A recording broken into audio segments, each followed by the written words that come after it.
Trump का U turn, FIIs की लौटती buying, दोनों चीजों ने मिलकर शेयर बाजार को रॉकेट कर दिया। निफ्टी 400 पॉइंट समथिंग भागा है, तो बैंक निफ्टी में 700 पॉइंट से भी ज्यादा की तेजी देखने को मिली है। ब्रॉडर मार्केट के भी हाल बहुत अच्छे थे। अब इस सिचुएशन को अगर हम डिटेल में समझें तो ये कहानी शुरू होती है सैटरडे नाइट को, जहां पे ट्रंप साहब का एक फैसला आता है कि हम कनाडा, मैक्सिको एंड चाइना पे टैरिफ लगा रहे हैं। जहां पे उन्होंने मैक्सिको और कनाडा पे 25% से टैरिफ बढ़ाया और चाइना पे 10% से टैरिफ बढ़ाया। पूरे बाजार में डर का माहौल बना दिया और इसी के चलते भारतीय बाजार मंडे को काफी तेजी से टूटते हुए दिखे आप सभी को। लेकिन इन्वेस्टर्स ने ना थोड़ा गलत तरीके से समझ लिया। इन्वेस्टर्स ने समझा ये जो बाजार गिर रहा है, ये गिर रहा है बजट की वजह से। सैटरडे को जो बजट आया है उस पे फुल फ्लैज रिएक्शन मंडे को आ रहा है, इसलिए बाजार गिर रहा है। लेकिन हमने आपके साथ वीडियोस भी शेयर करी थी कि ये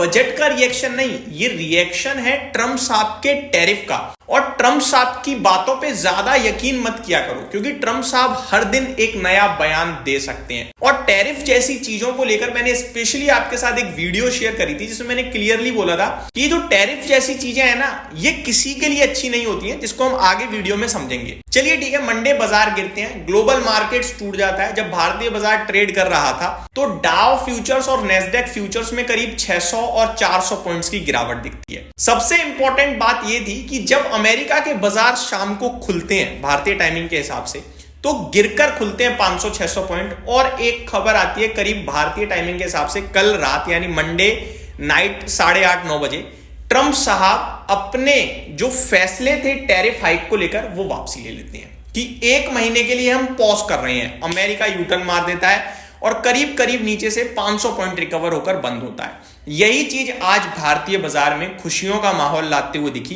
प्लस आज मैक्सिको पे भी टैरिफ को लेकर उन्होंने 1 महीने का पॉज दे दिया, तो डबल बोनंजा हो गया। अब इस बीच में हुआ क्या दोस्तों, 2 बड़ी चीजें हुई, आप समझिए।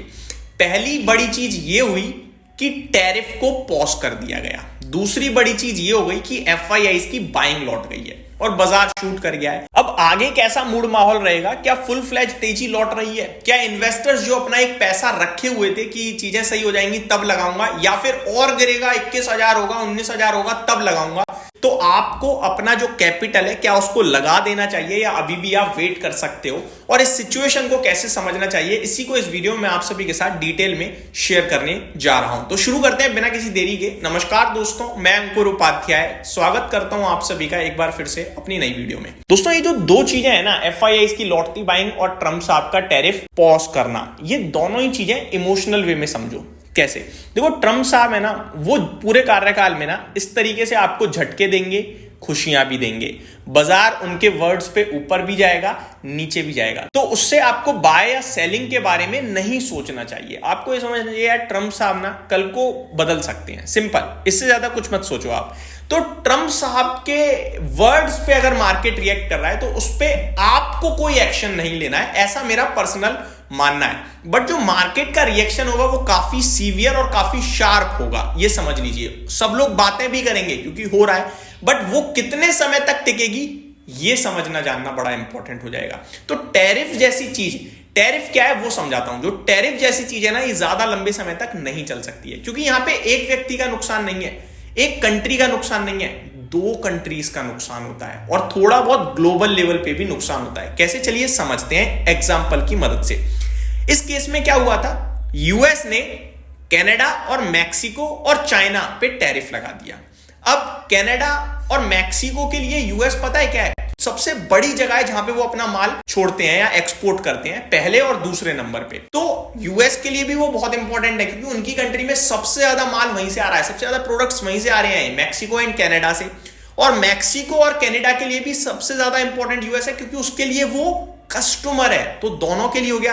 देखो अगर आपको चीनी चाहिए तो दुकान वाले पे चीनी होनी चाहिए, और दुकान वाले पे चीनी है तो उसको ग्राहक चाहिए चीनी खरीदने वाला। सेम चीज यहां भी लागू होती है। दूसरी बात, ट्रंप साहब ने क्या कहा कि भैया आपके देश से जो सामान आ रहा है ना, हम उस पर टैरिफ बढ़ा रहे हैं। अब टैरिफ टैक्स बढ़ा रहे हैं। मान के चलो पहले मैक्सिको से एक चीज थी जो 100 रुपए की आती थी, अब 125 की हो गई, तो ऑब्वियस है वो मार्केट में महंगी बिकेगी। तो मैक्सिको के लिए और कनाडा के लिए तो नुकसान हो गया कि अब उनकी चीज महंगी हो गई है तो लोग उसे ज्यादा नहीं खरीदेंगे, उसकी अपेक्षा किसी और चीज को ले लेंगे, राइट। लेकिन यूएस के लिए भी तो नुकसान है क्योंकि उनके देश में इन्फ्लेशन बढ़ गया, समझ रहे हो बात को, तो दोनों के लिए नुकसान यहां भी हो गया। अब आते हैं तीसरी बड़ी चीज पे जिसकी वजह से सबसे ज्यादा प्रॉब्लम होती है। प्रॉब्लम केवल यहीं तक नहीं थी कि यूएस ने कनाडा या मैक्सिको या चाइना पे टैरिफ बढ़ाए हैं, प्रॉब्लम ये भी थी कि जो वो कंट्रीज है ना वो भी टिट फॉर टैट कर रही थी। कनाडा ने भी टैरिफ बढ़ा दिए, चाइना ने भी टैरिफ बढ़ा दिए यूएस पे। तो ये सारी चीजें सबके लिए बहुत नेगेटिव हो रही थी और इस बीच में जो नागरिक हैं देशों के उनके लिए भी बड़ी महंगाई बढ़ते हुए दिख रही थी। तो इसको रोकना बहुत जरूरी है, ये ज्यादा समय तक चलता है तो देशों के बीच में दिक्कत हो जाती है। और यूएस जो आप कह सकते हो वर्ल्ड इकोनॉमी का एक लीडर है, वो ये सारी चीजें रोकने के लिए है, ना कि बढ़ाने के लिए। वो प्रॉब्लम्स को सॉल्व करने के लिए, प्रॉब्लम्स को खड़ी करने के लिए नहीं है, तो सॉल्व करनी थी। अब आज क्या हुआ, आज यूएस प्रेसिडेंट बाकी दोनों कंट्रीज के लीडर्स बैठते हैं, बात करते हैं। यूएस प्रेसिडेंट डोनाल्ड ट्रंप साहब कहते हैं कि जो ड्रग वगैरह आ रहे हैं, जो इलीगल चीजें आ रही हैं, उनको रोक दीजिए आप। वो दोनों एग्री कर जाते हैं, टैरिफ रोक दिया जाता है 30 डेज के लिए कि भैया 30 दिन के लिए कोई टैरिफ नहीं है, ये सारी चीजें सॉल्व हो गई तो टैरिफ का नाम ही हटा देंगे, कुछ नहीं करना, हमें टैरिफ लगाना ही नहीं है। इसी खुशी में बाजार रॉकेट हो गया। दूसरी चीज क्या हुई, एफआईआईज की बाइंग लौटी। आज बड़े लंबे समय बाद एफआईआईज खरीदते हुए दिखे हैं।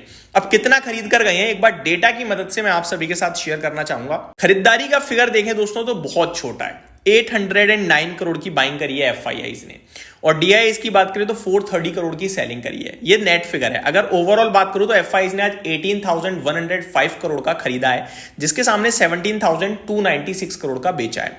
अगर डीआईआईज की बात करें तो 15,002 करोड़ का खरीदा है, जिसके सामने 15,433 करोड़ का बेचा है। अब ये दो जो डेटा है ना, ये दो डेटा नए निवेशकों को पैदा कर देंगे। मैं बताता हूं कैसे।